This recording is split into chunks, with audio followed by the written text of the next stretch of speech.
Just remember, there's a special place in hell for women who don't help each other.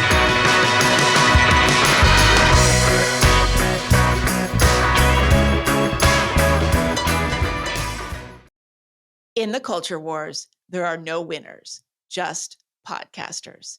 Only a few are willing to risk their lives in the face of some of the dumbest ideas to have ever captured human civilization. Every week, we, Meghandaum and Sarahhaider, humbly accept this mission in order to bring you conversations that are equal parts stunning, brave, and unhinged. Sarah, welcome back. So nice to be here, Megan. It's been a while. Weeks. I know. It's been literal weeks, if not more. Feels longer. More time, I think. It's been some time since we've been doing this. It's nice. It's nice to be back. Yeah. You're all summery.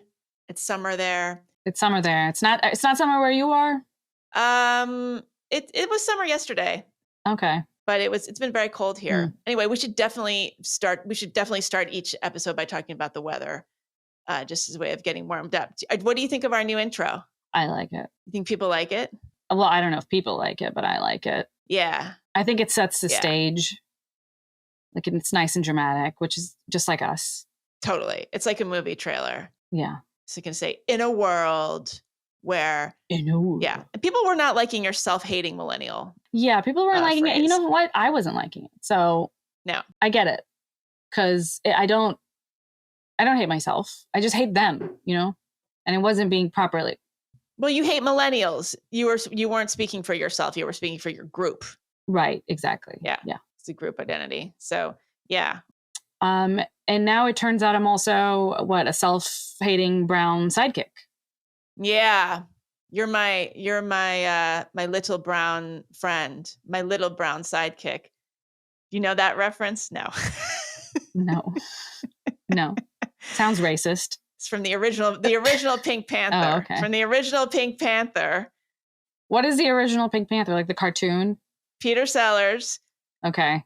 I don't think they had this in the remake. Okay. So the brilliant original Pink Panthers with Peter Sellers, he had this sort of assistant, this sort of valet named Kato Fong, who was this Chinese guy played by Bert Kwok, who recently passed away.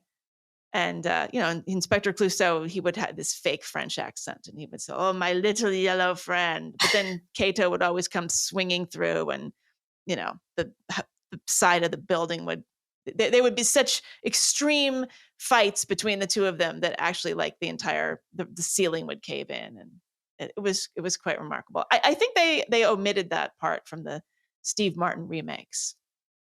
Okay. I don't think I watched any of those. All I know about the Pink Panther is the cartoon of a literal Pink Panther. Yeah, but that's it. Right. Well, so that was later, but same Henry Mancini music. But the Pink Panther original films with Peter Sellers are actually some of the funniest stuff I remember ever seeing. But I have a very immature sense of humor. Yeah, I'm extremely sophisticated. I just don't have a sense of humor, and that's what it is. That's not true. Okay. That's not so true. What? So we had a really fun time getting yelled at by two women who do that professionally, Sarah Rao and Regina Jackson. Mm-hmm. It was really one. We couldn't believe that we got the. we even got them to say yes. I think people don't know that because it was just like very. It was very random and unexpected. I can't believe that it happened. Megan, how did you do it?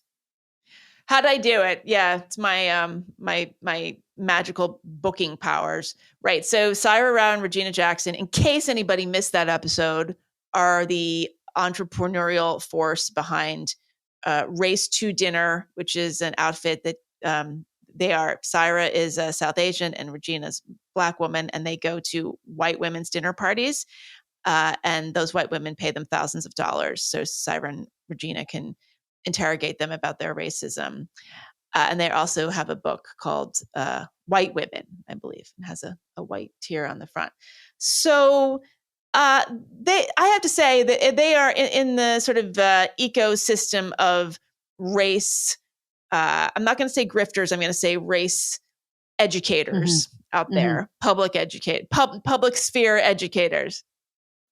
Diversity Inc. in the diversity, industrial complex. Yeah. Yes, they're perhaps not the highest regarded. They're not the most in demand. So when their book came out, I thought, they're not getting a ton of media. I wonder if they would come on our podcast. I assumed they would not. But I emailed the book publicist, and she said, "Oh, okay, sure." And we booked it, pretty far in advance, at least a month more, I think. Yeah. And we were pretty sure they would cancel at the last minute, but they didn't. I was sure that they would, because at some point you Google them, right? Like you Google what's going on, even maybe a week before. That's what I was thinking, is that they would recognize a week before, I have this interview and I'm going to Google them. And they just never did it. They never did the work. No, they didn't. But you have to give them credit. So so Regina, they zoomed in. We had massive technical problems, my fault. But they didn't know who we were. And then I don't think they knew we were on video. They didn't even seem to realize that, because they were surprised when they hopped in. I remember they were surprised when we hopped in and we were both on video, and we're like, "Oh, is this video?" Yeah. I told the publicist many times. Yeah, I told her several times. So that was our first time doing it. Somebody didn't do the work. I think. Right. Do you think that a white woman got yelled at or fired for this?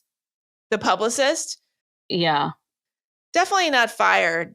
I actually don't know. That's the thing, is I'm not sure that the guests were all that fazed by what happened. So basically, we started off nice, and you pointed out a couple things, and then it kind of devolved, and they called you. They Googled us in the middle of it. Finally, Sarah got her phone out and started looking you up, I think. Yeah. And discovered that you were an ex-Muslim, in quotes. Yeah. And therefore, I like that she did scare quotes for that. Right. And that you were hard right. And then she said that you were my sidekick. That's how we got. That was why we referred to you as my little brown sidekick. We should change my bio. Do you think maybe on the we have a site now. We can say, with Meghandaum and her little brown sidekick, Sarahhaider. I think that would. You're kind of like Tattoo on Fantasy Island. Oh my gosh! All these references, I feel like you're doing it on purpose. That's really racist. Everything that I've said so far that you haven't gotten is incredibly racist. So it was interesting though. People thought that people were so stressed out by this interview. The listeners, it was like they were having a really hard time listening to it. Yeah. People were telling me they were quitting, and they're, 10 minutes in, 15 minutes in, they can't handle it. I actually thought it was tame. Me too. I was expecting something. I was expecting more insults. I was expecting them to walk out. I thought it actually went, fairly smoothly, and it wasn't as bad as I expected on any level. Actually, I thought maybe they would be bored. I thought people would be anticipating something exciting, and then they were about to get just a almost normal conversation. I know. It really speaks to the degree to which people expect fireworks. No. Or not, actually. What counts for fireworks and what counts for controversial now? Yeah, is pretty tame. Yeah, I feel like in a way they didn't really. Neither of us destroyed the other. You know what I mean? We titled it that we got our inner Karens got destroyed. That was, I think, the title of the podcast. But yeah, fundamentally, they held their own. They represented their opinion, and they did not back down. And we represented ours and didn't back down. That was sort of just a normal thing, normal kind of adult clash. I don't know how productive it was, but it didn't feel like a fight to me, except for the points during which Sarah insulted me and then insulted you. Or implied you were very being very defensive. She said that you were talking a lot. Yeah. At one point, she said, "You've talked a lot, Sarah. Yeah. It's time for us to talk." Yeah. Yeah, they didn't like it that they were the guests and we were interrupting them. Yeah. Although we could have interrupted them a lot more. I thought I could get away with it though, because I'm a brown woman, you know?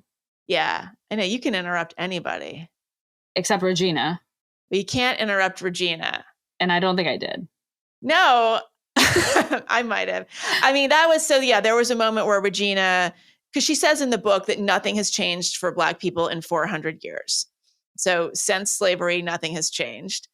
And I said, well, is that hyperbole? Is that just some kind of stylistic choice in the book that, you sort of use this kind of rhetorical style? And she said, no, it's literally true that the prison system and the school to prison pipeline, the carceral system, is tantamount, equivalent to lynching and slavery. And I don't know what to say. I said it's not, and she said it is, and I said it's not, and she said it is. And so we did push back on that one. Well, I mean, I feel like it's one of those things that I nearly said this during the interview. I just think it's so insulting to the memories of people who have actually gone through harder times to say that,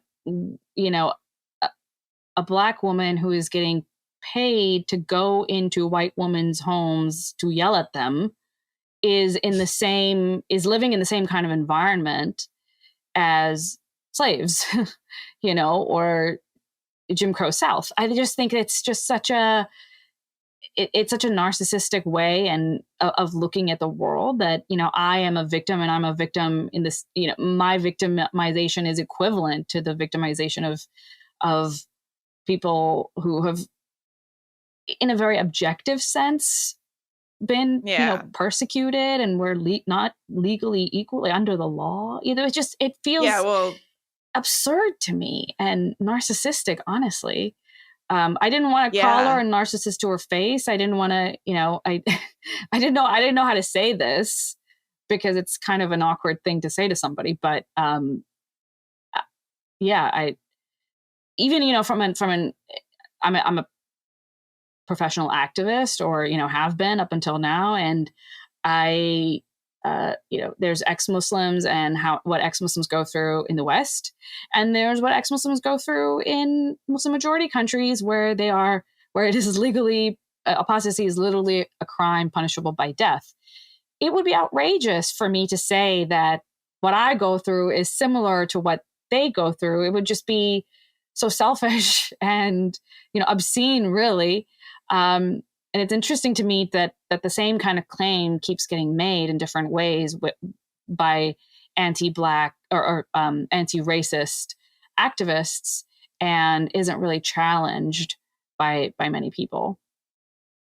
Yeah, it's just part of this whole sort of baseline vernacular of hyperbole. Mm-hmm. I think we live in this. I mean, the fact that we called our episode Regina and Sarah destroy in all caps our inner Karens. And obviously that's a play on that trope that you see with the YouTube videos, and like the clips get names like that because the algorithm has shown that that's what gets more clicks and catches more eyeballs. And unfortunately you do have to sort of play that game. But I just feel like we're in this world where every single thing is turned up to 11. Every single point, no matter how simplistic or even wrong, just gets hammered home, and people don't question it. Yeah. And it's like the combination of hyperbole as the baseline setting and postmodernism, right? Which has basically said, if you have an idea, if you think something, therefore it's true, anything can be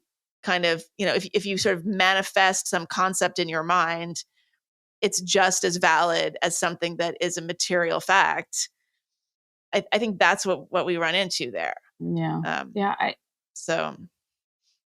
it's hard for me to, because from an activist point of view, if you are a quote unquote true activist, you're trying to make changes in the material world. You know what I mean? There is something that is unjust and you are trying to change that reality, not the way people feel about it, but like what it actually is. And you have realistic goals. I think we touched on that at the end of the conversation, where I was, just alarmed by their rhetoric, but then at the same time, not satisfied with their solution, which is just, where people are dying every day, and it is nothing has changed in slavery. And our solution is dinners with white women. I mean, it just feels like, or if call your congressman, right. If the problem is as dire as they claim that it is, this solution just isn't sufficient at all. Right. And beyond what Sarah and Regina do, this can be applied to all kinds of online activists who are just like hashtagging and, tweeting a lot. And it's like, if things are as bad as you say they are, you really have to take some real steps in the real world. And, this solution is not sufficient. So what are you doing about it? Yeah. And I was a little confused too, because I think I asked her at one point, what do you want us to do when you see something happening on the street, when you see a Black person being harassed by a police officer, I guess. I mean, unfortunately, when I see Black people being harassed on the street, it's usually by other Black people, but okay. And then can you imagine if a white person were to step in to that situation? No. But I think her logic was, then you should step in and say something.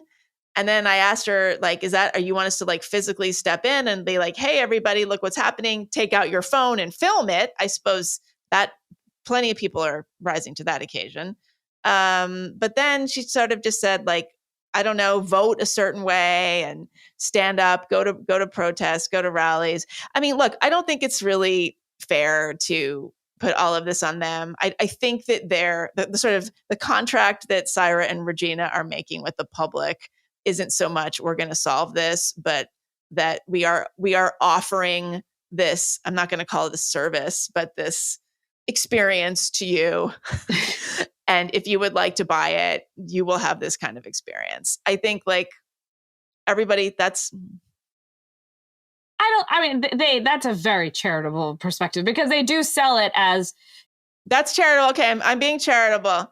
You are helping the cause by putting yourself through this. That's what they're selling the white women who buy these, who take part in these dinners. In fixing yourself, in making yourself less racist, you will, have this indirect effect on society, and you will make society less racist and help take care of this problem. I think that's their solution. That's their model. But it's interesting to me that they can't point to, something practical, something clear on the ground that would help make a difference. And I think it speaks to the strength of the initial claims that they're actually making. So a lot of people got mad at us because we didn't push back on the, I think it was Regina who said that Black people are just getting killed by police officers all the time. Yeah. And a lot of people, when the episode came out, were upset with us because they felt that we should have pushed back on that. And we thought about it. I thought about it. Yeah. Oh, I thought about it. I think if there were thought bubbles above each of our heads, I think they would be pretty similar. So the calculation there is, do I derail the conversation right now? Yeah. 20 minutes into it? Yeah. And also, do I have the statistics in front of me? I mean, the problem with statistics about police shootings is that there are several different versions. Mm-hmm. There's gradations within them. There's different variables.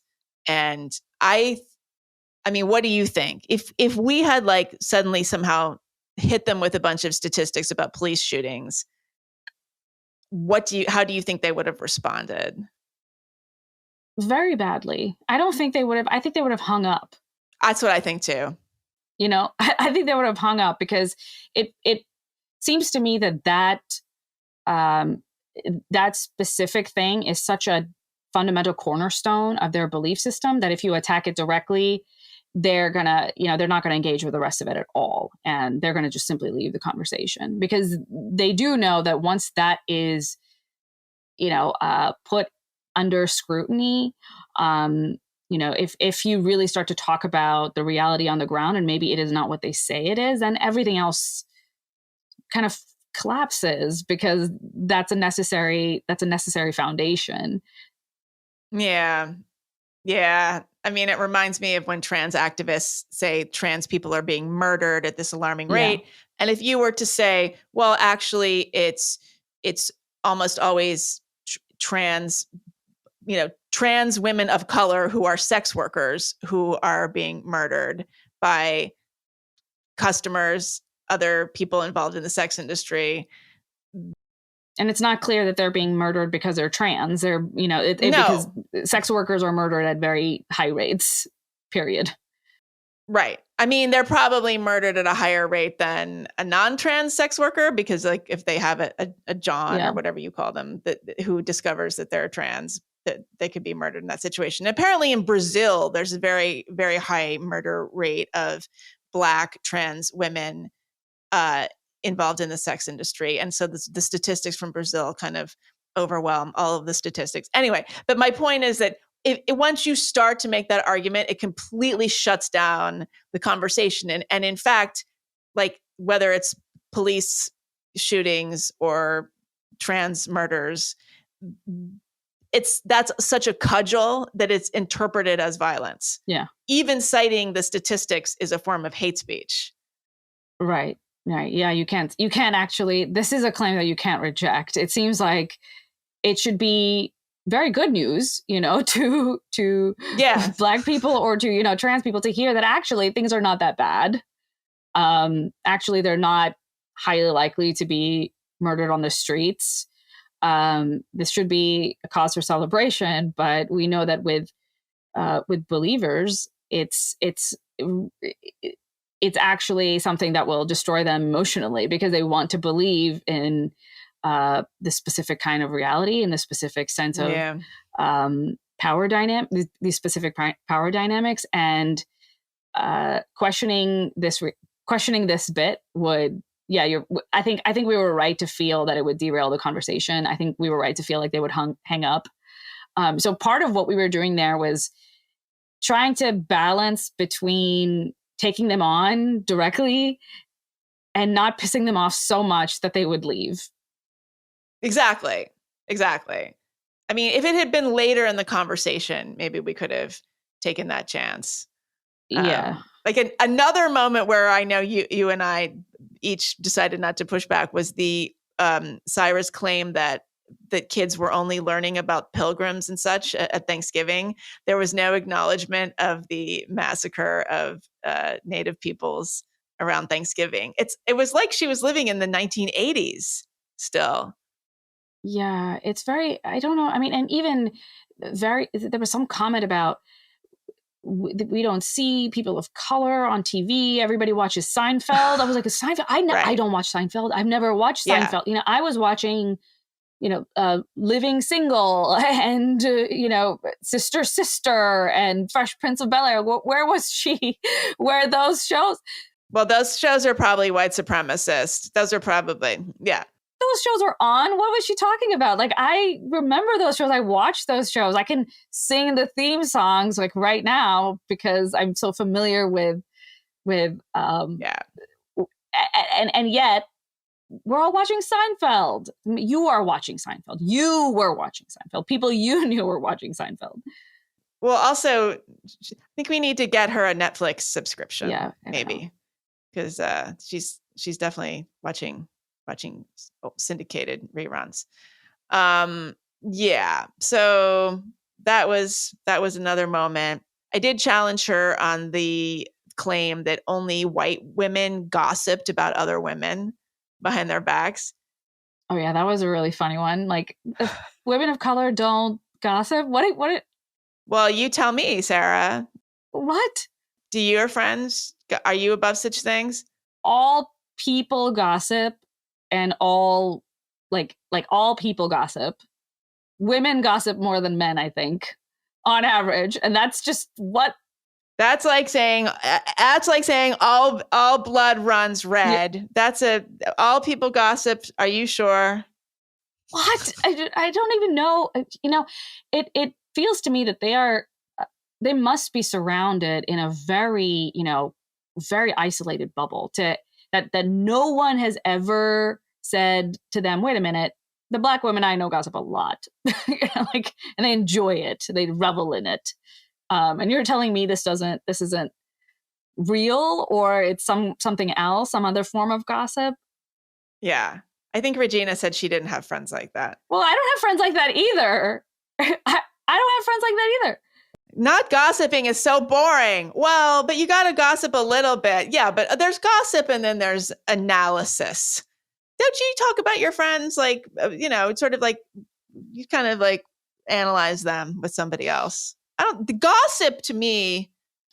Not as much as most people, because I don't have, my friends are not like that. My friends are not like, it's not about that they're noble. It's that they're like a little Asperger-y. So you're not even gonna like understand their population genetics. But they're not gonna, it's not even gonna be satisfying, because they're not gonna, psychoanalyze somebody in an interesting way. Really? Yeah. Are they not getting themselves into trouble by doing stupid things in the world? Like getting in dumb relationships and stuff like that? I have boring friends, I think. I just have like boring friends. I just have like relationships they've been in for a long time, and then some babies.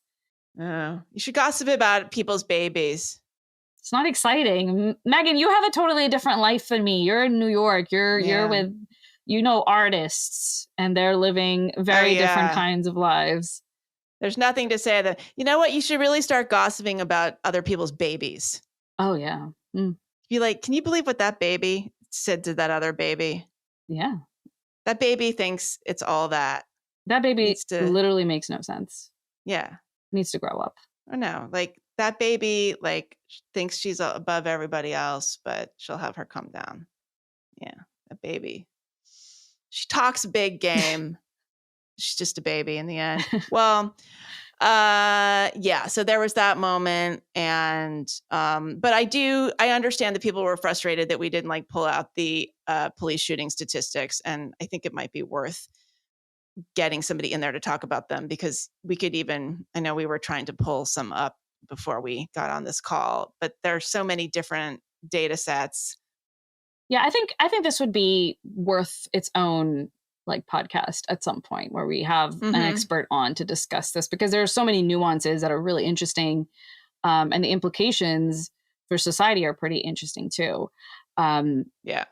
I mean, fundamentally, we are just, the instinct is to presume that anytime you see differences in outcomes, that there is only one reason for it, and that reason is prejudice. That reason is discrimination.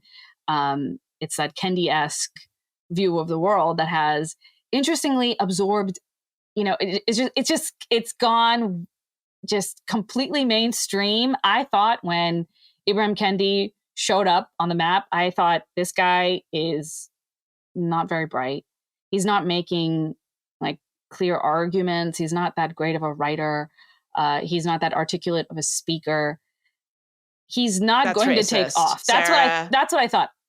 Calling a Black person articulate or not articulate is racist. Okay. No. It's racist to call them articulate. It's not racist to call them inarticulate. No, I think it's racist to call them inarticulate, because you're saying that Black people are inarticulate. Okay. You should just not use the word articulate in the agnostic. Positive or negative within. Okay. I take that back. 40-mile radius of any person of color. I take that back. Let's just let's pretend like we didn't do that. You are very articulate, but we would expect no less. Even though you're not even a native English speaker. I just didn't think that he would do as well as he did. He wasn't like Ta-Nehisi Coates, who really had a clear talent and skill for, creating of kind of almost a poetic for writing, yes. You know, for writing, right? But it was beautifully done, his writing, and I commend him for that. And I can see the appeal of somebody like him. But Ibram Kendi did not strike me as the same kind of person, as the same kind of quality, you know, candidate. Well, he has dreadlocks. Yeah, I get. And he won a MacArthur Genius Award.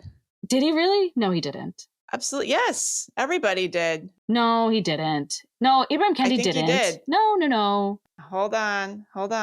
Okay, we're going to look it up. See, this is what... I'm going to look it up. Okay. And also his name... No, he didn't. Wait, hang on. Do you know how many times I've typed into my Google? I feel like the Google just auto-fills MacArthur Genius because I'm constantly looking up who won MacArthur. MacArthur, yeah, he's 2021 MacArthur Fellow. No. Ibram Kendi totally won a MacArthur in 2021. So he is therefore a genius. It's upsetting. Ta-Nehisi Coates also won a MacArthur. But the MacArthur people, they have been like awarding, like, I mean, it has meant nothing to the people that I know, like, who care about what's going on intellectually and who are the real movers and shakers in the world. I don't think they actually... It used to mean anything anymore. Okay, has it ever meant anything to you? Well, I'm trying to... Maybe. Has it ever, right? I mean, but I think in the past it did mean something, and now it means nothing. Yeah. I mean, I remember, like, did Susan Sontag ever get one? I remember reading, like, she was very... I don't know, I guess she did. You know, so many people... It's like the Obama Nobel Peace Prize. You know what I mean? Like that's what the MacArthur Genius Grant is. It's right. It's symbolic. Yeah. God, the Obama Nobel thing really pissed me off. I thought he should have returned it. I thought the absolute classiest move he could have made was to say, "No, I don't deserve this yet. Like, thank you, but no." That would have been so high road. That was cringe. That was cringe, but that made me think less of that committee. You know, it just made me. It devalued like all the other winners and their accomplishments. Did Greta Thunberg get the Nobel yet? Oh no, don't say. Just stop looking these things up. It's so upsetting. Bleep. I'm gonna bleep her name out. All of you know, the meritocracy, it's a lie. There is no meritocracy. I do feel that way now. I know it's so frustrating. But wait, how do we get on him? But yeah, well, he had so he had a piece in the Atlantic a couple days ago or a couple weeks ago about intellectuals. A couple weeks ago, so we haven't recorded in a while, but this came out a while back. So much has happened. Too much has happened. Ibram X. Kendi has been writing pieces in the Atlantic. There have been weather disasters. There have been mass shootings. This is what happens when we're not paying attention and we're not recording. Yeah, and we didn't even get to comment on any of that. Some of those were like very juicy stories, but I feel like they've just they're not interesting to people anymore. Yeah. Yeah. So, this was a piece in the Atlantic, March 26th, and it's called "The Crisis of the Intellectuals." Traditional notions of the intellectual were never meant to include people who looked like me or had a background like mine. And that kind of sums it up. But that's always his take. You know what I mean? That's always the take of any anti-racist. Saira Rao and Regina Jackson would say something similar. You know, that they actually did publish a piece, didn't they, about how TV wasn't supposed to include people who look like us or something like that. Like there's always this kind of whine, a very long whine about I'm not being included enough. People who look like me aren't being included enough. Well, okay, so but I mean, Kendi, he opens the piece by talking about how hard it was to write How to Be an Anti-Racist. He says, in 2017, I was trying to write How to Be an Anti-Racist. Words came onto the page slower than ever. On some days, no words came at all. Clearly, I was in crisis. Well, that you could call that being in crisis, or you could call that writing a book. That's kind of how that goes. And he says, I don't believe in writer's block. When words aren't flowing onto the page, I know why. I haven't researched enough, organized the material enough, thought enough to exhume clarity, meticulously outline my thoughts enough. I haven't prepared myself to write. But no matter how much I prepared, I struggled to convey my research. So basically, he goes on to say that he has a hard time. He struggled over what it means to be an intellectual because his argument is that being an intellectual or public intellectual anyway is sort of counterindicated with being an activist, that you can't have a sort of ideological viewpoint and be an intellectual. And that's a very strange framing in my view. I actually agree with that. Like, I agree with that part of it. I think that that's true. I just think that there's no problem with it. Oh, well, I'm not saying, okay, so actually, you know I think he's saying, okay, I think like objectively you are correct. Probably like to be completely intellectually honest, if you're going to be a public intellectual, you should be, well, are you saying you should be politically neutral or you just shouldn't like lead with your ideology? I think that there is something about being an activist, the fundamental, I guess, functions of activists, their viewpoint on the world is it cannot be held at the same time as you're actually pursuing intellectual pursuits honestly. So you can be a dishonest intellectual and also an activist. You can be an honest intellectual and an ineffective activist, but you have to choose. You're going to be bad at one of the two things to some degree if you are going to take them on together. I actually wrote a piece on this on my Substack way back. I could even... Well, nobody read it, Sarah, because you're a person of color. Nobody we don't read take it. You seriously. Okay, here it is. So I wrote it on May 6th. It's titled On Effective Activism and Intellectual Honesty. And the whole thing is basically about how there is a fundamental disconnect between somebody who uses language to think and discover truth and those who use it as a means to power, to change something materially in the world. And I think that it's important to recognize that the goals of the two games are different. What they're willing to do to get there is different. And we should expect that intellectuals who are too activisty are probably dishonest or not very good at being intellectuals. And we should also presume the opposite as well, which is that an activist who is extremely intellectually honest is probably not going to be as effective as an activist who people don't like that. So people don't like that part. People want to hear, no, you can be extremely, you can be just a perfectly honest person. You can, taking no shortcuts and thinking about being open-minded all the time. And you can also be an effective activist. People want both those things to be true. I wanted those things to be true for a very long time. I was an activist who has a strong intellectual bent, but my drive to be intellectually honest did make me a worse activist. It made me a less effective activist. I guess it made me less effective at achieving the goals. Okay. So I see what you're saying. I mean, maybe it has to do with how we define intellectual. I mean, it's such a loaded and pretentious word. I am always a little bit flummoxed as to how to define intellectual. I mean, Kendi writes, those who advance anti-racist, anti-sexist, anti-classist, and anti-homophobic ideas have historically been framed as anti-intellectual. So I think he's saying a version of what you just said, but he's saying it's a problem. I think it's a little soft.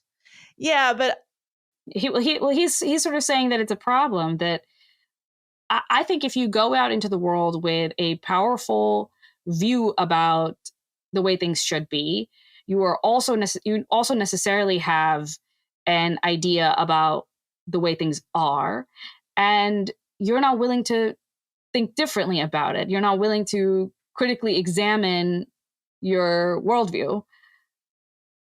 And you should be, I mean, this is kind of what we were running into with Sarah and Regina, where we were unwilling, nervous about disrupting that, fundamental, idea that they held, that they based their activism on.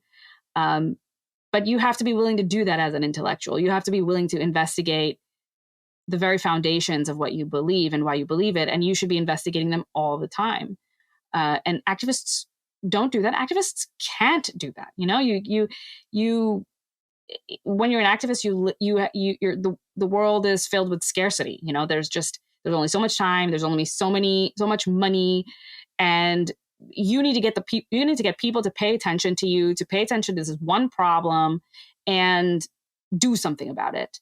Right? Like, you're action oriented. So you cannot be all the time thinking, revisiting fundamental questions about the universe, about, re-examining your values over and over again, which is what an intellectual should be doing.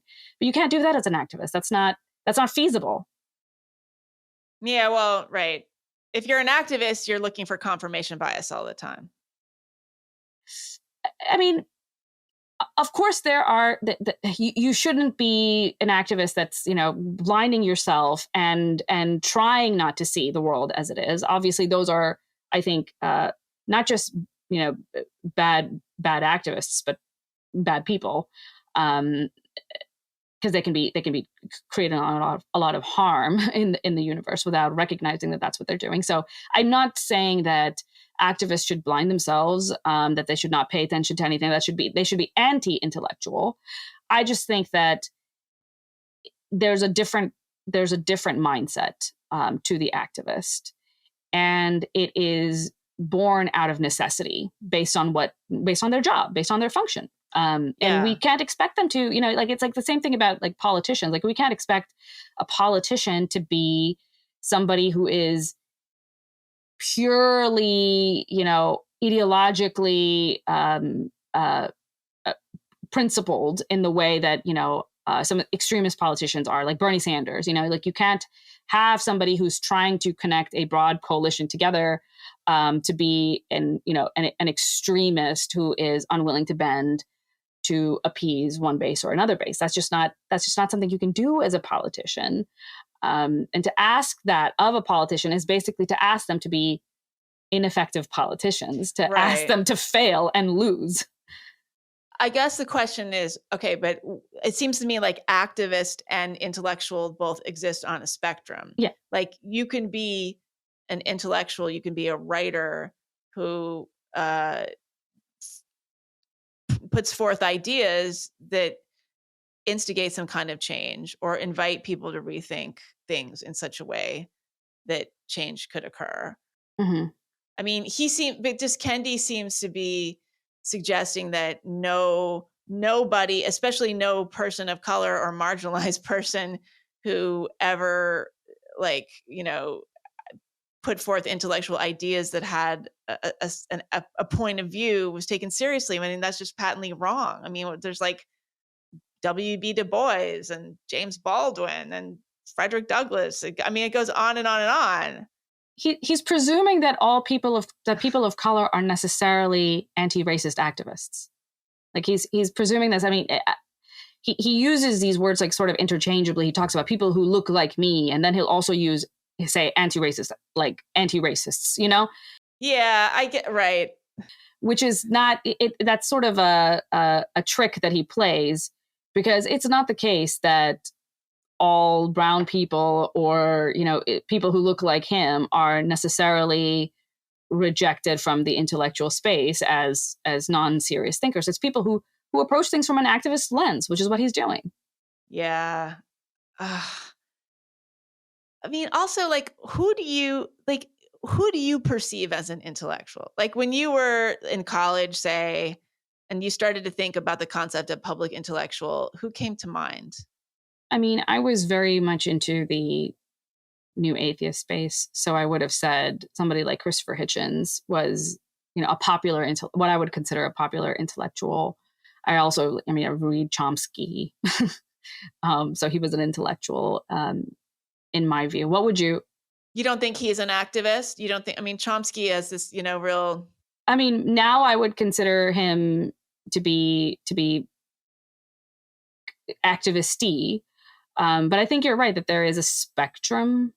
And you can have little bits of both, but the more activist you become, the more entrenched you get into any one perspective, the more people just respect you as an intellectual, or they should anyway. And I think that's the way it should be. I think you really should lose intellectual points if you have some sacred cows. Right. And what about all these quote unquote, like, independent media intellectuals, podcast space, content creator intellectuals, like the Jordan Petersons and the Eric Weinsteins. And so it's not the case that having a perspective on the way things are is the problem. That's not the problem. The problem is the unwillingness to change it. The unwillingness to investigate it. Obviously, we all have perspectives on the way the world is. We all have values. We all have, like causes to one degree or another that we are furthering. But that alone is not a problem. A problem would be I'm unwilling to debate with people who think differently than me. I'm unwilling to consider that I might be wrong. I'm unwilling to reevaluate my stances. I'm unwilling to, consider that the world may not be the way that I see it. Right. How do you differentiate public intellectual with public thinker? I don't use the word public intellectual. I actually say thinker because I think that's better. What do you think? Yeah, public intellect. No, it's a joke. Well, because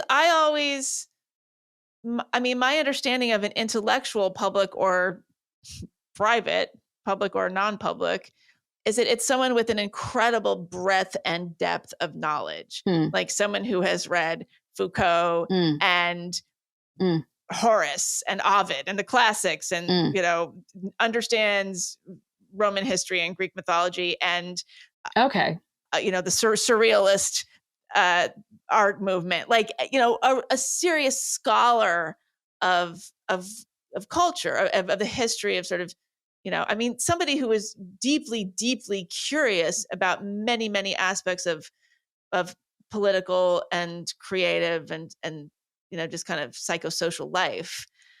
Susan Sontag was somebody like that. Say what you will about her, but she was just insatiably curious about many, many things. And so she was an activist. Okay, yeah. But she became she was an activist. She, a lot about, war in Yugoslavia, like that, that era, but she wasn't out, she wasn't out marching and holding signs. I don't know. I feel like the word, like all words, the word intellectual has just been diluted and sort of drained of meaning. I actually, I would hazard to say that Jordan Peterson actually is an intellectual by my definition. He certainly has blind spots, as does everyone. What is a mere thinker in your perspective? From like how do you distinguish? Well, yeah, I don't know. I actually don't. Do you? Okay, you don't use the word intellectual, but what do you consider yourself? I don't like the word intellectual because it's loaded. You know what I mean? Like right. There's a grandiosity to it that I don't like, because I think that it adds in the level of social status that I think corrupts thinking, like good thinking. So well, you would get high on your own supply for sure. Right, and of course they all do. They all do, right? Right. To some degree, and I think that people who can stay away from that are the people who just, they think about thinking as any kind of work, really, not grander than any other kind of work. Yeah. I don't know. I mean, I certainly don't consider myself an intellectual because I'm not educated enough in a bazillion areas. Okay, so an intellectual is a thinker with a deep liberal arts education, or liberal education. Well, actually, okay, that's interesting. I mean, do you even need to be? Can you think of a STEMmy intellectual? Yeah, I'm trying to think. Well, I mean, I guess there are those like mathematicians and physicists who are able to like they're intelligent and they're brilliant. Talk about their work in a way that's accessible. Well, I don't think you need to be brilliant to be an intellectual. Can you be just a sort of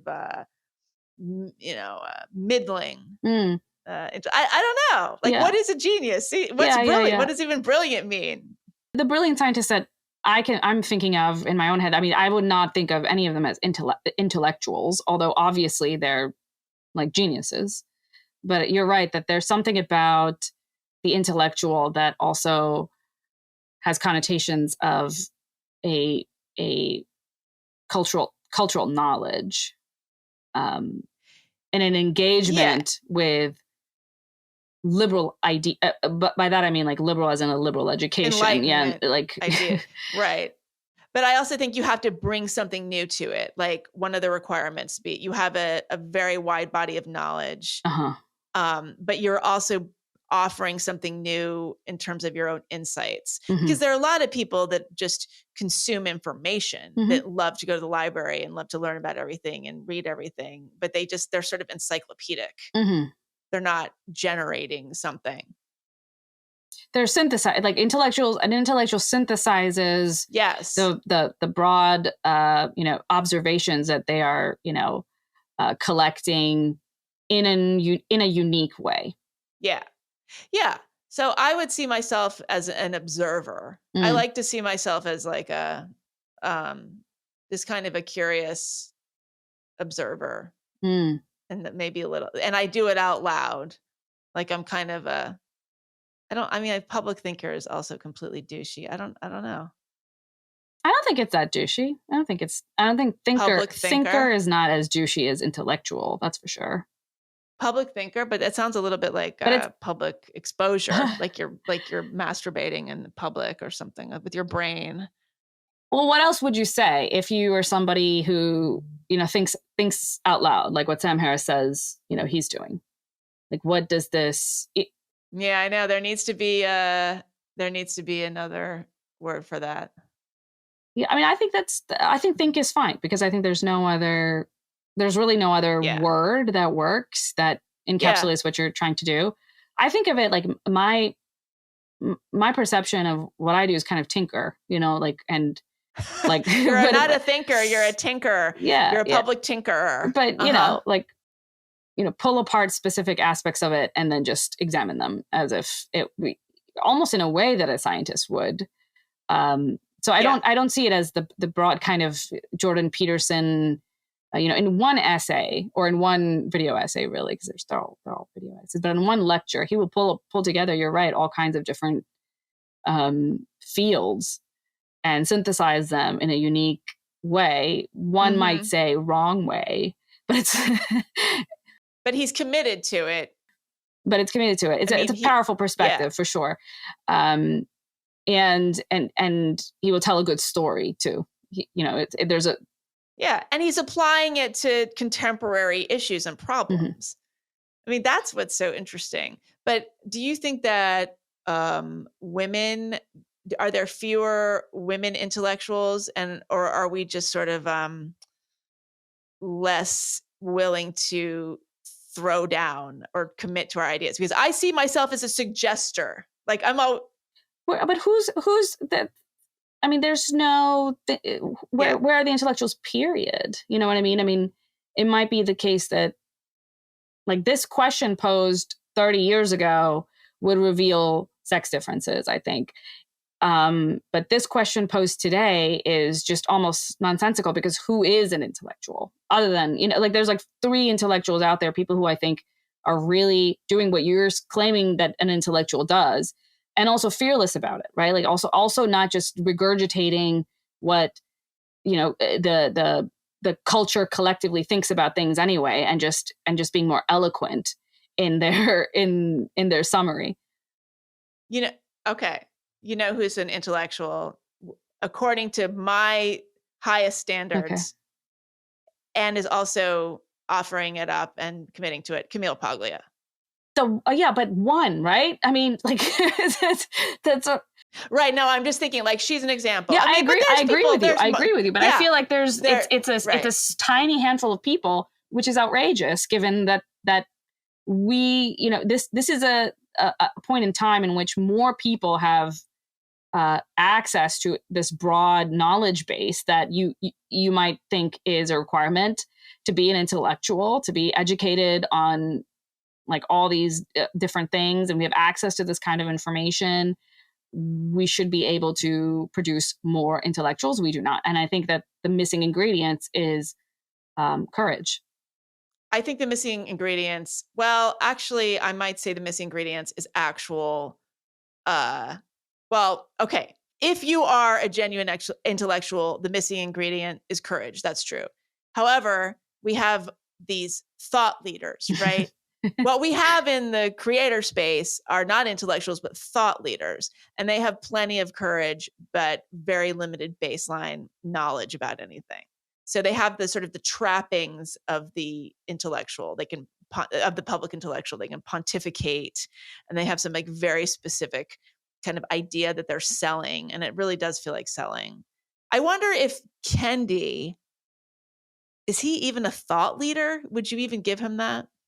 I wouldn't give him, I mean, I don't think he's not good at thinking, like on any level. Like I've read his book, or tried to anyway, like, and it was not convincing, and it was not well written. And I just didn't understand why this, you know, like I couldn't get through it, because I'm thinking the whole time, how is this man as prominent as he is? Who has given him this platform? Like, how did he end up here? 'Cause that's what I end up thinking about when I read his books, and not him or his ideas, because they're just not, there's nothing there.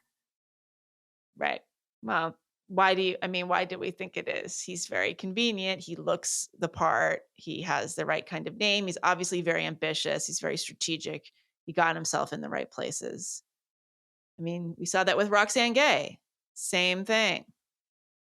Yeah. I mean, it almost feels like these are the people who, a certain class of people want us to think of as intellectuals. You know, like they've kind of been selected for us as intellectuals, but it feels like a kind of a, you know, there's an element of like, this is an imposter. This is not a real intellectual. It's interesting because Kendi has hinted at feeling a kind of imposter syndrome here and there. I can't recall exactly where, but I remember reading something from him, which was really like, it was human and it was touching. But part of me was thinking, well, buddy, you know, you feel that way because you should, there is the imposter syndrome. So it is brave that makes it extra brave that he admitted it, because if he is because it happens to be true. Yeah. I do think that he is. I don't think he's a grifter. I wouldn't say that. He's never given me that feeling. Well, he doesn't need to be, because he's being paid by the New Yorker and the MacArthur Foundation. Oh, I mean, well, he is making a lot of money, no doubt. But I think he genuinely believes in the things that he says, and he's not taking advantage of a situation. That's maybe right. That's the way I should phrase it. Okay. I don't think he's taking advantage, callously taking advantage of a moment to get his shot. I think he genuinely believes what he believes. He always comes across as genuine in everything that I've seen of him, for whatever that means, for however far, we can take that. Having said that, he doesn't belong there. So why is he there? And who does belong there? I agree with you. Paglia belongs there. Jordan Peterson, I think, might belong there. Who else? I mean, Thomas Sowell belongs there, and nobody's allowed to talk about him. Is he not dead? I will keep forgetting whether he's dead. No, he's not dead. I don't believe so. Maybe we could have him on. Oh my gosh. No, he quite old. Steven Pinker, I think, is an intellectual. It's funny because so all these folks get tarred as conservative or somehow on the bad side. So I wonder if actually so the true intellectuals have actually been cast out because the dominant force in the culture is this kind of very lightweight, socially progressive, fundamentally anti-intellectual force. The culture is just too uniform. Like there's always been pressures for intellectuals to bow to, one faction or to another. But the difference, I think, between 30 years ago or 40 years ago and now is that there's just a cohesiveness in what a certain class of people believes. Like there's no, there's no variation between what are, between what somebody in, who works at Yale thinks versus what somebody who works at, pick a university in the United States and you are going to find people who think alike. And that should be shocking. That should be unexpected. And that should be an indicator that something's wrong. Pick a newspaper, a national newspaper that had, and you will find just a widespread uniformity in political commitments among the journalists and sometimes even the op-ed writers. That should be alarming. Sometimes, yes. Often. That should be with the exception of the Wall Street Journal, right? And that's it. But this should be alarming that there's our class of thinkers are just thinking alike. And so if you are a true intellectual, you come into this space, you feel immense pressure, not from competing different camps. So you kind of have the space in between to play around, but just an immense amount of pressure from one camp to behave in one way. And you either do as you're told, or you are kicked off and into, the dark web, the intellectual, Substack whatever, land. Substack land, and to be a nobody, essentially. I think very few people can walk the line as well as somebody like Steven Pinker has been able to walk.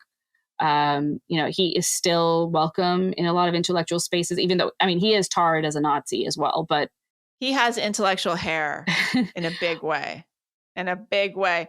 I think he built his like much of the esteem that he has. He built it at a time where it was not as unpopular to think independently, and he is still able to like rest on that a little bit. Yeah, and he hasn't been Me Too'd. That's the other thing. Yeah, a lot of them have been. Yes, that's the thing. Yeah, I don't think we're going to see a lot of intellectuals. I think we're going to see a lot of MacArthur Genius Grants given to people who can't write. Can't put together an essay with a coherent idea that is actually moving or interesting. Yeah. And that's what we're facing. I'm going to start calling it the McCarthy Genius Grant. It's McCarthyist. Very, very clever, Megan. I can see how you're thanks. You're the witty one here. I'm kind of like an intellectual stand-up. Yeah. Do you know that's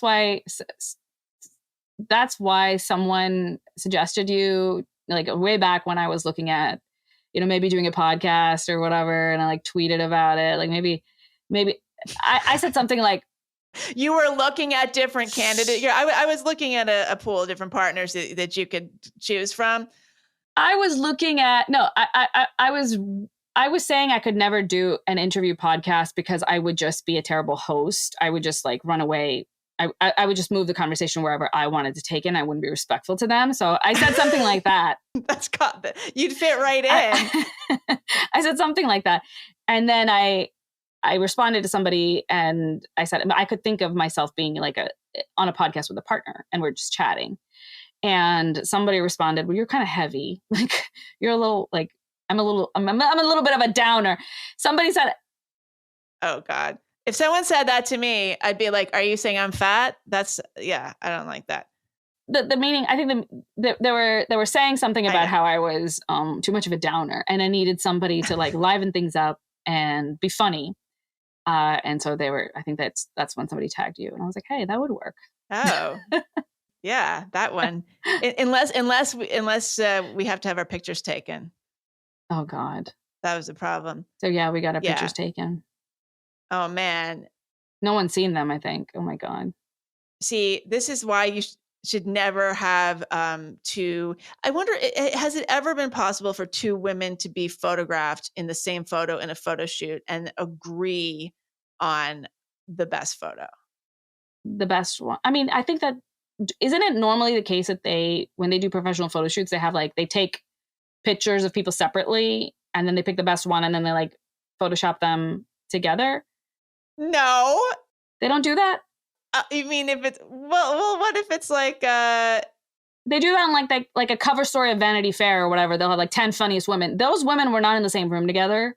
And they have like of course, Sarah, are you thinking there's like they've been photoshopped? I think they do that. They do that. Not always, not all the time, but they do that. But like you're saying that actresses if there's like a television show with two actress stars or like a movie, if there's like and they're taking promos. You think that like Tina Fey and Amy Poehler don't get photographed together? Sometimes they do. I'm saying some of those photos are definitely they're not in the same room. It's just the two best photos of the two of them and they're next to each other. Okay, well the problem is so I don't think we actually stressed this enough in the beginning. So you and I met in person for the first time last month in New York. Yeah. And I had to come in on stilts. I was literally walking on stilts because I didn't want to disappoint you with my non-tallness. Yeah.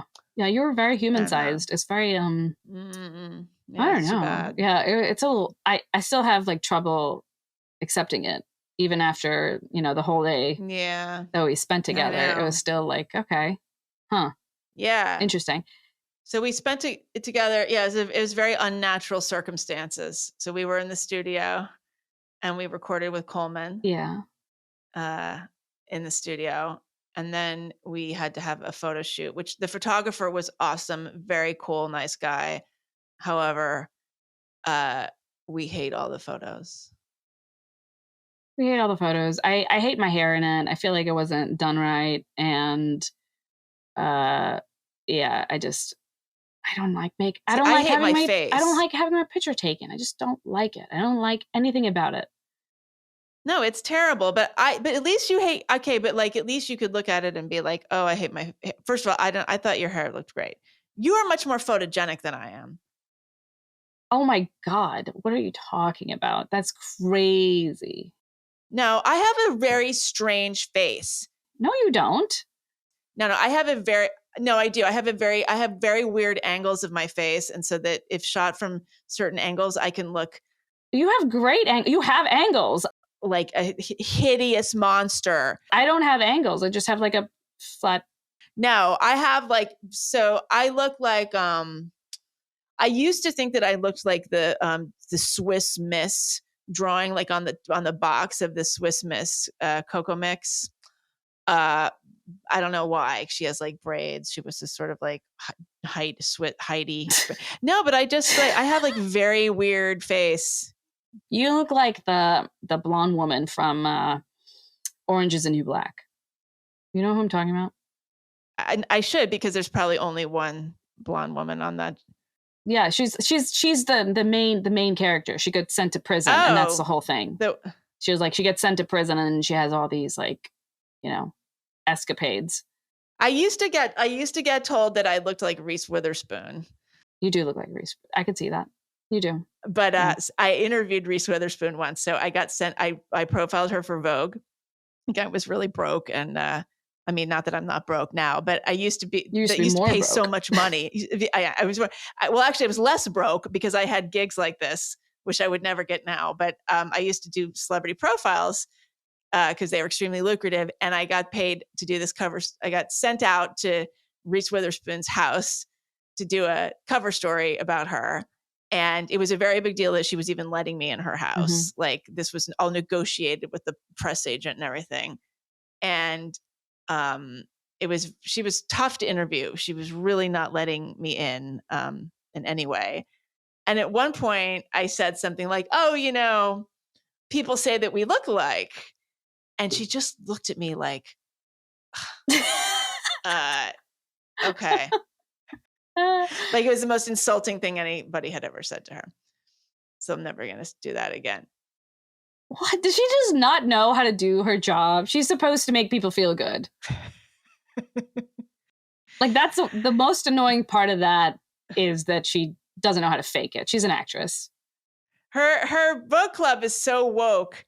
The thing is, like, it was a very complimentary piece, but she was still not happy with it. The part of the reason I cannot do these celebrity profiles anymore is because even if they're like 95% fawning, the 5% that is not, they get so upset and then they don't like you anymore.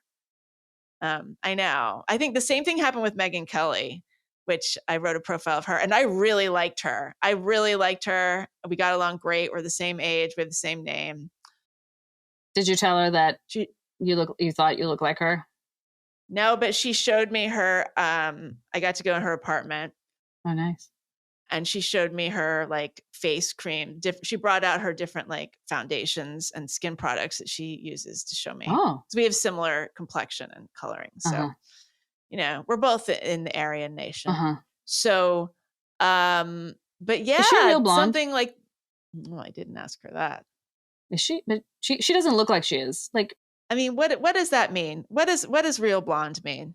She doesn't. No, you're right. Everybody does something to their hair, but like, is she actually blonde at all? I'm sure she was blonde as a kid. My definition of real blonde is if you had blonde hair as a kid. Blonde as a kid? That's like every other white kid. And if you have blonde hair, like, you know, like my body hair is blonde. But everybody, then it's like most white women are blonde. That can't be the. No. A lot of people are blonde as kids. Because people have like dark arm hair. You know, you could have like dark arm hair. Well, I feel like that's a lot of people have different body hair than the hair on their head.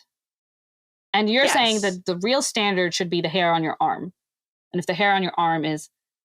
I don't know. I don't know what I'm saying, but I think the real. What if you don't have hair on your arm? Are you actually a real baldy? Like, are you, are you? No, then you're just bragging.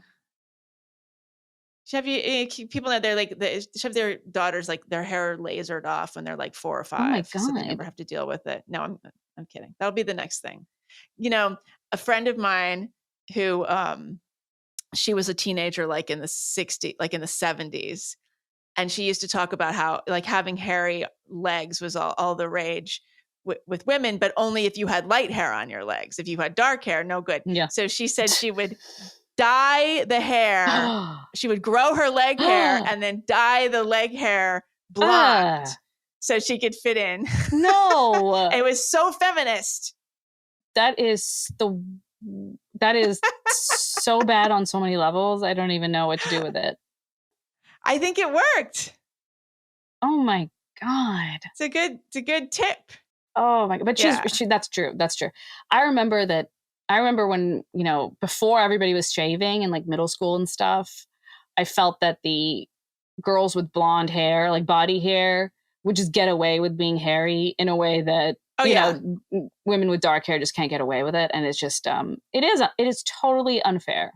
It is totally unfair because there'd be girls who, it's true. If the sun hit them in just the right way, they would just be like lit up, you know, with their hair. I know. Yeah. But like, otherwise you didn't see it. So you're like, oh, they have no problems. I know. I can go weeks without shaving my legs if nobody notices.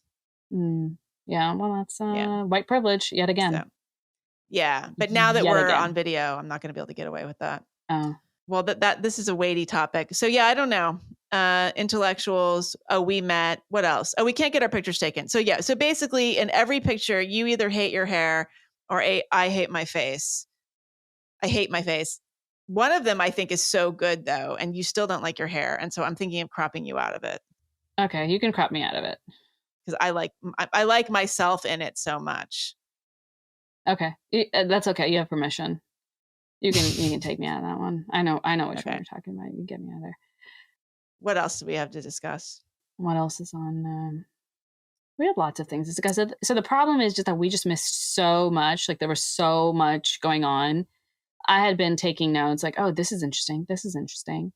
And now it's all way old, stale, and we can't pick it up. Yeah, I know. Which is really unsatisfying, you know? I know, but we're going to be, we're going to try to record more. Yeah. Maybe. We'll see. I don't know what people want. I don't know. What do they? We shouldn't try to give them what they want. We should just do what we want to do. No, I know. Yeah, I mean, there was an incident with Judy Blume. Okay, let me ask you this. So what do you know about Judy Blume? Author. I read a bunch of books written by her. You read her books. So Yeah. you read her books as a kid. Yeah. Everybody does, right? I mean, she's still like she's one of the I don't know. I don't know if they still she's still one of the authors that everybody reads. Okay, so what did you read, like Are You There, God? It's Me, Margaret? I don't know. I don't know if I read that one. That was the one about getting her period. They all have a theme. I think. Yeah. Yeah, I think that one I read about, but I don't know if that's the one I actually read. So there's a movie of that coming out now this week. So Judy Blume has been in the news a lot, and Judy Blume's 85 now. Oof. She looks great. Yeah, she looks great. She was interviewed in the Times of London, just about the book and about the movie, and the reporter, who just coincidentally enough I have on my podcast next week, not about any of this at all. The reporter, somehow J.K. Rowling came up in the interview, and Judy Blume said something like, "Oh, everything she's gone through, it's been so hard for her. I stand by her 100%." But it was like in the context of a bunch of other things, and she wasn't making any kind of statement about trans ideology. And of course, the headline was Judy Blume says, "I stand with J.K. Rowling 100%." And she got pilloried on Twitter, and it was a total pile-on. And I'm sure Judy Blume had no idea what was going on. And she ended up she issued this big retraction. "I apologize. My words caused harm," the boilerplate. And I don't know. I have a couple of thoughts about that.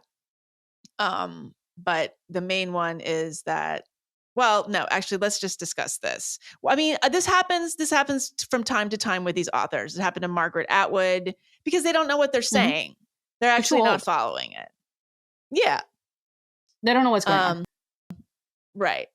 And I'm sure like the movie studio freaked out, because this is the last thing they need on the week when a big Hollywood movie is about to come out. So, but I'm sure you won't see the movie, but I'm kind of curious, because it's really made for like Gen Xers. It's like steeped in this 70s nostalgia. And apparently it's much more about the mother than the book was. And it looks actually pretty good. Yeah. No, I don't watch movies anymore. I just find them there's too much, like, I feel like propaganda and like, like, I just feel like writers are not good at their jobs. And for every good movie, there are just 5 intolerable ones. And but that's always been, that means you don't have to watch as many. But now it's like political. You know what I mean? Now it's like and every time there's a person of color in there, I'm just annoyed, because they have to talk about race. I think in Are You There, God? It's Me, Margaret, I saw the trailer. It looks like she has a best friend who's Black, of course. And then the best friend who's Black is going to mention it. Like, she's going to talk about, like, at some point, she's going to talk about her racialized experience. And I just cannot handle it. Even though it takes place in the 70s, the Black friend is going to be like, have you read this book by Roxane Gay? I think you would really be educated about it.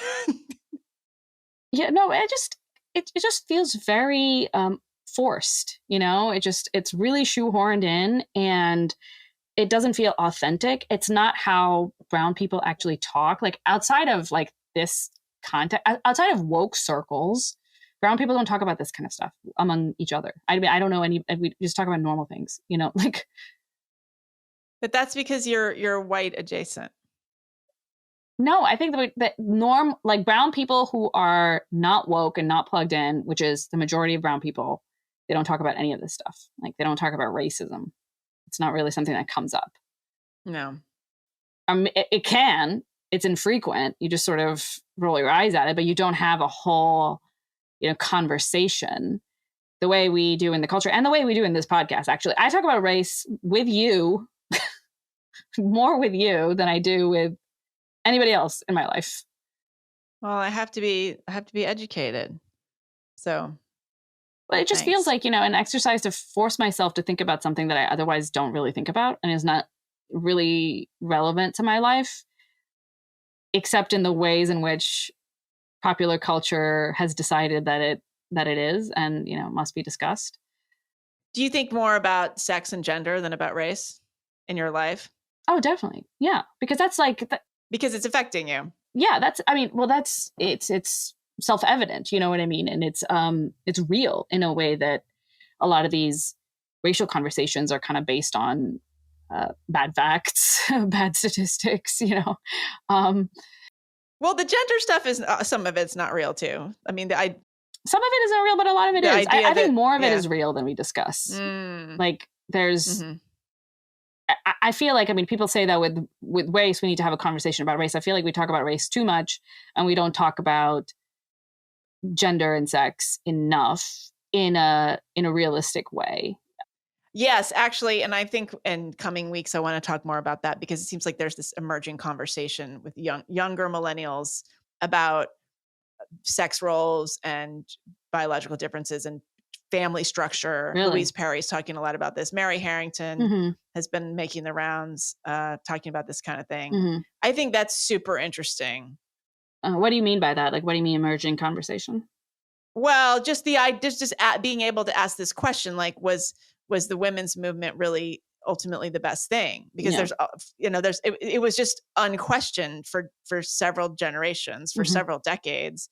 And now you have intellectual, educated, ostensibly liberal-minded women saying, hey, wait a second, now that I am starting to have kids, I'm seeing how this all doesn't work. Yeah. Like we were kind of sold this bill of goods. Yeah. I hate to use that phrase, but and I think that we're starting to be allowed to unpack that. I mean, it has been talked about in the past, but it's always been in sort of the realm of the conservatives, the real trads. Like they would be talking about it at like the women's, the Republican women's club or something like that. But it wasn't sort of discussed in polite elite society. College educated company. Yeah. I think it might just be the fact that that fight has been, won to and then there's been some distance. I think that distance gives us space to be like, okay, so now that we're less afraid that we're going to be, right. But wait a second, if girls have to report their periods to the school, then that the state is going to use that to prevent them from getting abortions. Don't you know? It's very dangerous to talk about these things. Yeah. I mean, I do think abortion is one of those, it's one of those topics in which we really need to have a conversation. And it kind of feels like the same conversation that we had in the 60s. It hasn't changed that much. But in every other aspect, I feel that young women are living in a society in which, which their mothers dreamed of, like this is what they wanted for their daughters and we got it. And then it's sort of like, okay, was this really worth achieving? Or, I think more truthfully, like it's a more complicated picture in that there's a lot that was worthwhile and it's good that we have it, but it is less of a perfect world even here. And there were trade-offs that I think people don't think about until you've lost something. And then you think. Yeah. And they didn't anticipate social media. They didn't anticipate online porn. Yeah. There's a million things that they were not thinking about in the 70s, like sex positivity. They weren't imagining Pornhub. Yeah. Yeah. And I feel like feminism has kind of failed in tackling, porn and the challenges that it brings to, sex and to I mean, they focus a lot on trafficked women, which is important, and it's something we need to talk about, but that's one element of the conversation. There's something else that it does to you as well, but I think that challenges the sex positivity element in a way that many mainstream feminists are very uncomfortable with. Yeah, I know. Except for the snoo breed. Yeah, the snoo breed is kind of like anti-sex positivity. I know. Yeah, like Louise Perry, I feel like is kind of anti-sex positive. Oh, I know. We're gonna hear a lot more about this. Yeah. Yeah. Yeah. This came up a lot during my I had my unspeakeasy retreat last week in Washington. Mhm. There were 17 of us, and a lot of these issues came up, and the range of it was from 31 to almost 80. That was the age range. Wow. And it was fascinating, actually. A lot of this stuff Wow. came up. So yeah, well, Judy Blume. Oh, this is what I want to say, and then maybe we can start to wrap up, because this is really important. And I don't know what you think about this.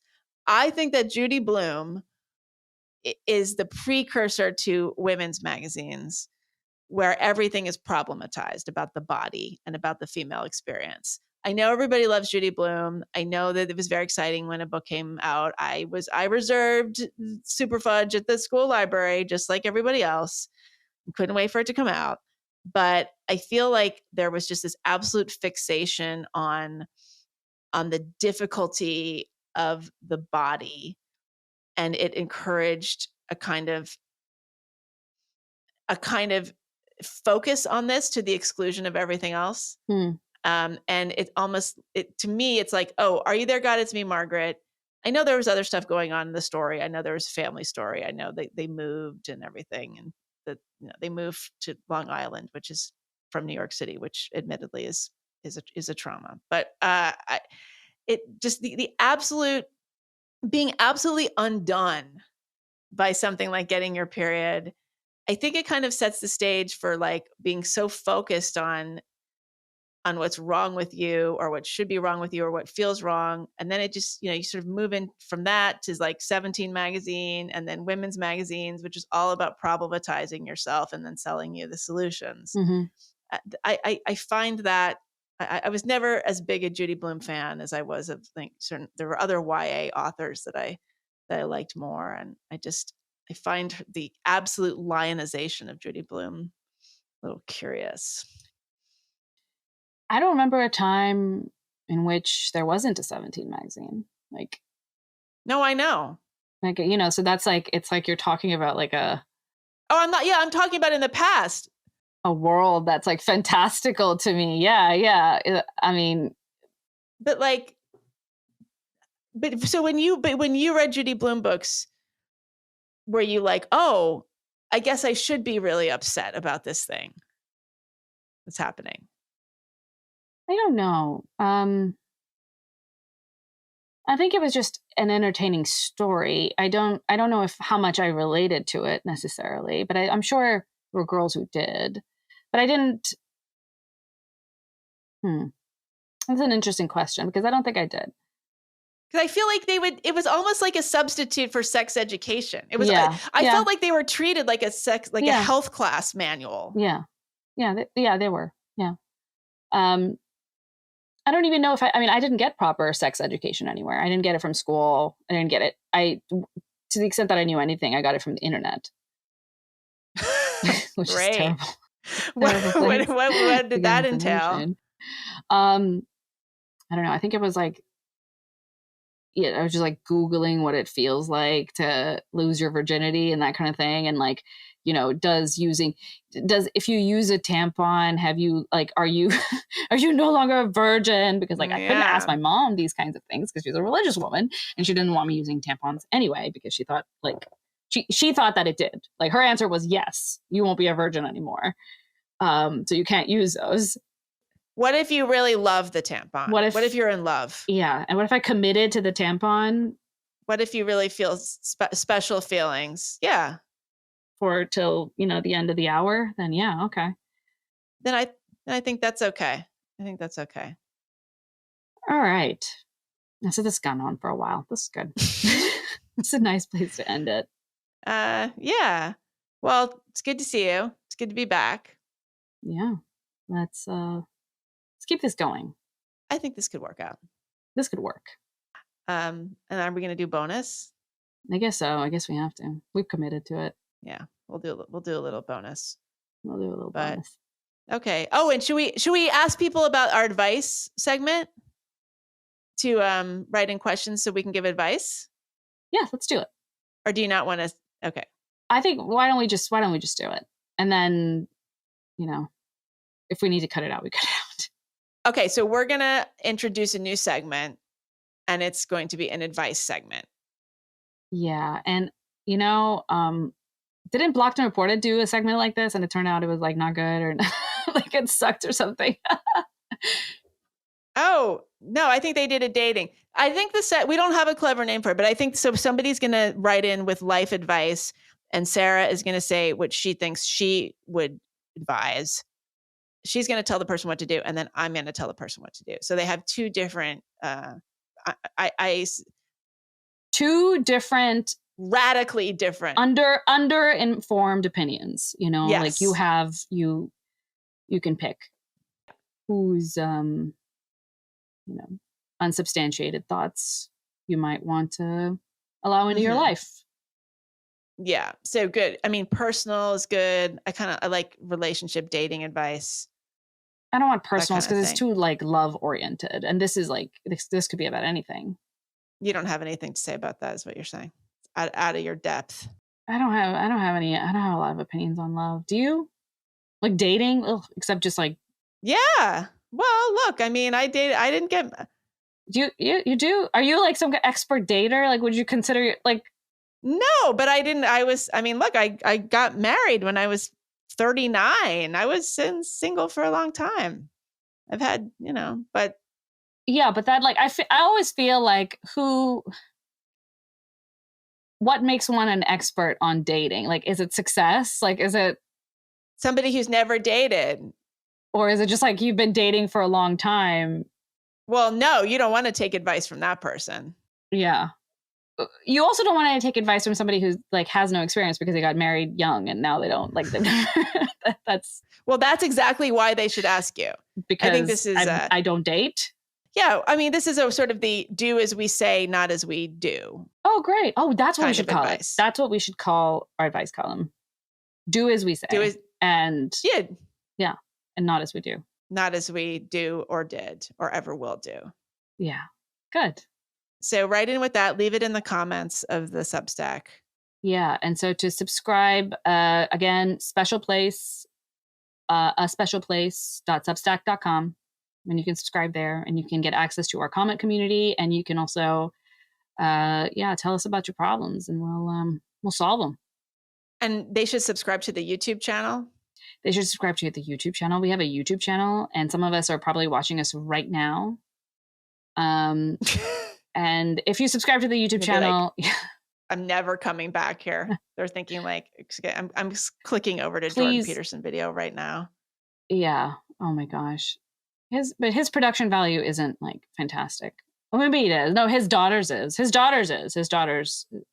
Really? He's got a whole sound stage. Oh, he does? Looks like it. Maybe my information is very dated because I remember back in the day, he used to just have like a webcam and it was just like right here. Oh, that. And he was just like weeping in front of it. Well, that's going to be you soon. Okay. When I get done with you, all right, you're going to be weeping. Okay. Looking forward to it. Yeah. Okay. So yeah, subscribe to the YouTube, whatever that means. Yes. and we also have a website. And we have a website. So you can go to the website and find out all kinds of information on there. I mean, I don't think there's much on there at the moment, but there will be. New copy coming soon. It's very funny. This very witty. Yeah. Sarah wrote some really witty copy. Yeah. collaborated. Okay. All right. Well, we'll see you guys soon. Take care. Okay. Bye.